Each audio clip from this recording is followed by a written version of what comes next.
Sidang kasus obstruction of justice atas pembunuhan Brigadir Yosua digelar di Pengadilan Negeri Jakarta Selatan pada Jumat 16 Desember 2022.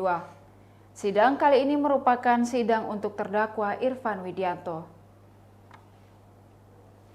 Sejumlah saksi dihadirkan oleh jaksa penuntut umum, beberapa di antaranya yakni Ferdy Sambo, Hendra Kurniawan, Arif Rahman Arifin, dan Agus Nurpatria.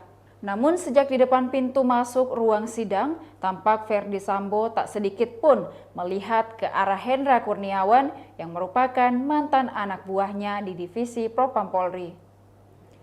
Sambo masuk lebih dulu diikuti Hendra, kemudian Arif dan Agus. Saat tiba di ruangan sidang, mereka tampak duduk berjajar di kursi terdakwa yang terletak di depan majelis. Tak ada percakapan sedikit pun yang terjadi. Sambo yang duduk terlebih dahulu pun tidak berusaha untuk sekedar berbalik ke arah Hendra dan yang lainnya. Meski Hendra sempat mengarahkan pandangannya ke arah Sambo, situasi juga tampak canggung, di mana Hendra, Arif Rahman, dan Agus merupakan korban prank dari Ferdy Sambo yang kini juga harus dipecat dari kepolisian. Ferdy Sambo merupakan mantan atasan para saksi dan terdakwa lain saat masih bertugas di Polri.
Demikian Tribun Hot News kali ini, saksikan berita lainnya hanya di kanal YouTube dan Facebook Tribun Timur.